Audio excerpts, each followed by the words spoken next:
नहमदुहु व नुसल्ली अला रसूलिल करीम।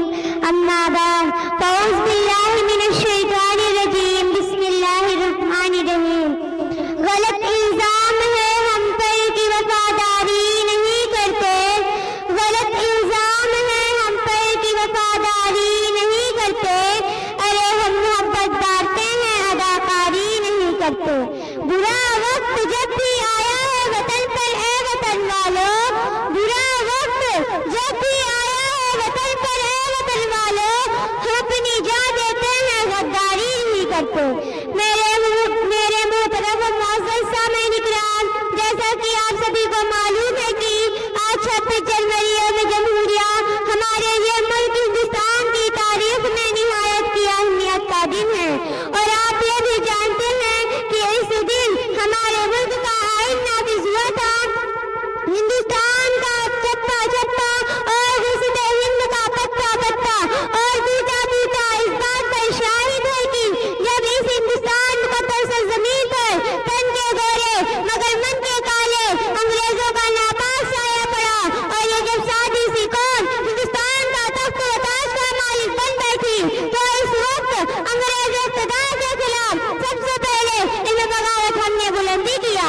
रास्ते से गुर्बत व चोरी से बेफिक्र होकर, राहों के खतरात से बेफिक्र होकर इस मुल्क की आज़ादी के लिए हमने अपने जिस्म को लहूलुहान करवाया। इस मुल्क की आज़ादी के लिए हमने फांसी के फंदे को चूमना पसंद किया। इस मुल्क की आज़ादी के लिए हमने बरसरे अदालत नग़्मे आज़ादी सुनाई, तो मिलने की कोशिश हमें अपना वतन बनाना पड़ा। मेरे मोहतरम दोस्तों, इस तरह की सदियों की गुलामी के बाद ये मुल्क हिंदुस्तान हमारी कुर्बानियों की बदौलत अंग्रेज इक़्तिदार से आज़ाद हुआ और हमने जमहूरियत का फैसला बहुत सोच समझ कर इख्तियार किया है, ताकि मुख्तलिफ मज़ाहिबों, अदीयों और नज़रियात अक़ाइद के करोड़ों हिंदुस्तानी आज़ादी की हकीकी दौलत से सरफराज हो सके। लेकिन दोस्तों, आज़ादी के बाद यूँ मिले वतन के लोग हमसे, आज़ादी के बाद यूँ मिले वतन के लोग हमसे, आज़ादी के बाद जैसे बेअसबाब कोई दूसरी शादी के बाद। मिल्लत इस्लामिया का गावा नौजवाना, आज हिंदुस्तान के अंदर क्या हो रहा है, आज हिंदुस्तान के अंदर क्या हो रहा है और आज़ादी के बाद से लेकर आज तक मुसलमानों के साथ किस तरह का रवैया इख्तियार किया जा रहा है, मुसलमानों के खिलाफ कैसे कैसे हथियार इस्तेमाल किए जा रहे हैं और कभी वाशिश के नाम पर मुसलमानों को कत्ल कर दिया जाता है, तो कभी शकों की बुनियाद पर हमारे नौजवानों को मौत के घाट उतार दिया जाता है, तो कहीं हमारी माँ बहनों की इज्जत से खिलवाड़ किया जाता है, तो कहीं हमारे माँ बहनों की इज्जत से खिलवाड़ किया जाता है और कहीं हमारे मासूम बच्चों को गाजर मूली की तरह काट दिया जा रहा है और कहीं हमारी मसाजिदों मस्मार किया जा रहा है और कहीं हमारी मकातिबों पर शर्की नजरें डाली जा रही है। और हद तो यह हो चुकी है कि आज हमारी शरीयत में मदाखलत करने की कोशिश कर रहे हैं।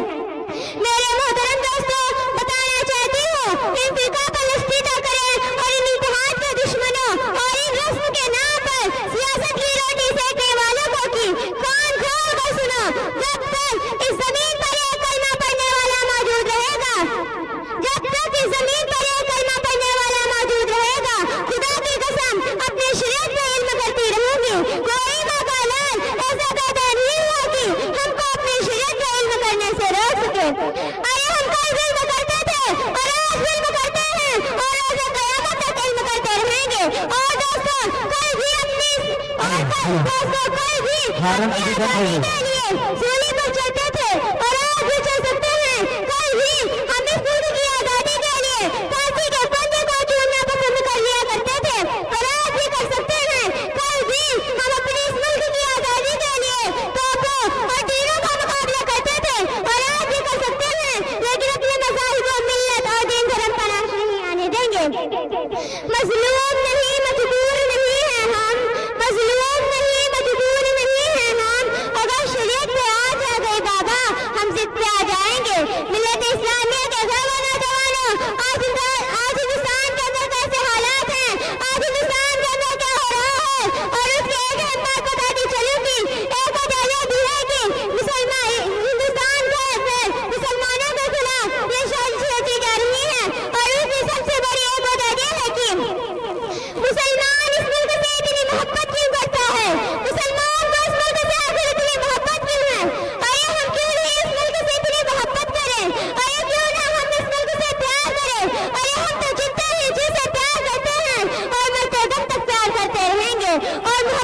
सर्टिफिकेट किसी खड़े होकर पेशाब करने वाले से लेने की जरूरत नहीं।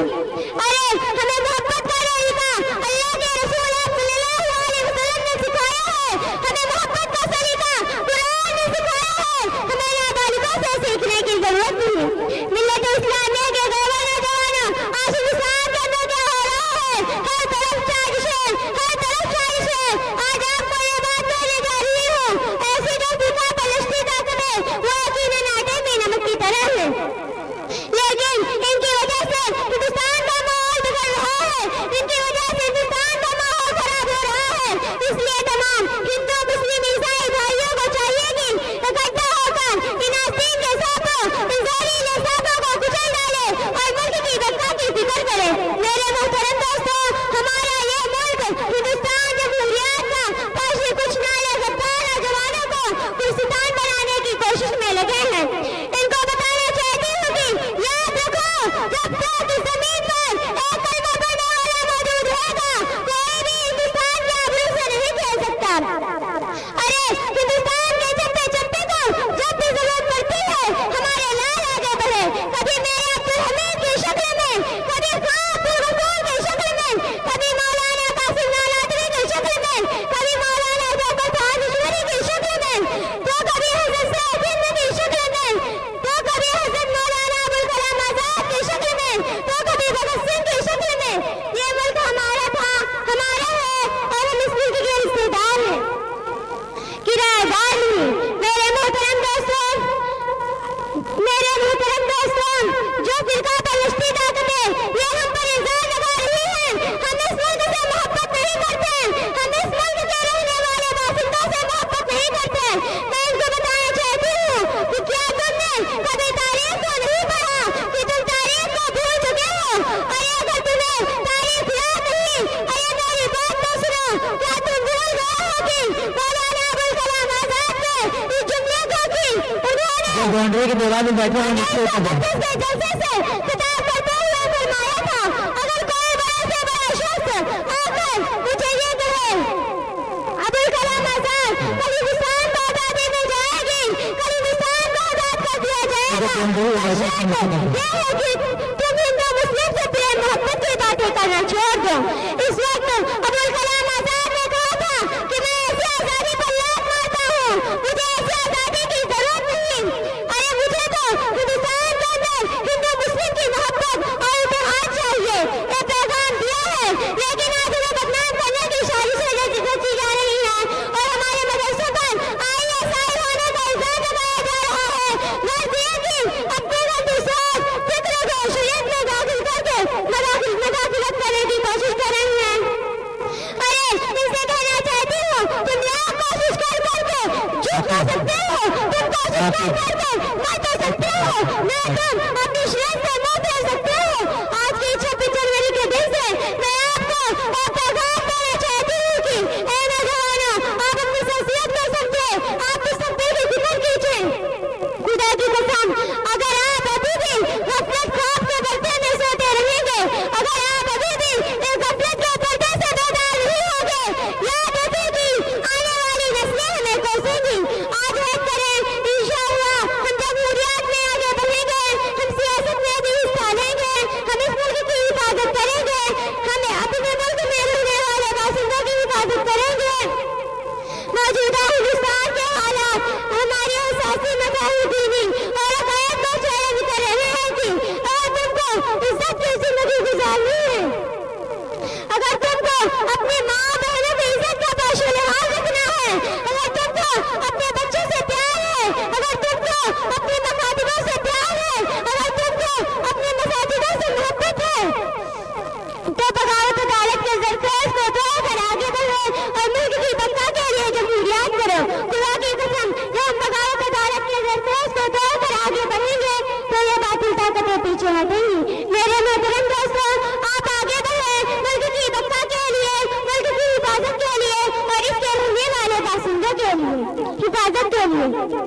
वो लौट रहे हैं सपनों को मैं चैन से कैसे सो जाऊं, वो लौट रहे हैं सपनों को मैं चैन से कैसे सो जाऊं, वो बेच रहे हैं भारत को मैं खामोश कैसे हो जाऊं। वो आखिरी दावाना अल्हम्दुलिल्लाह रब्बिल आलमीन। सलाम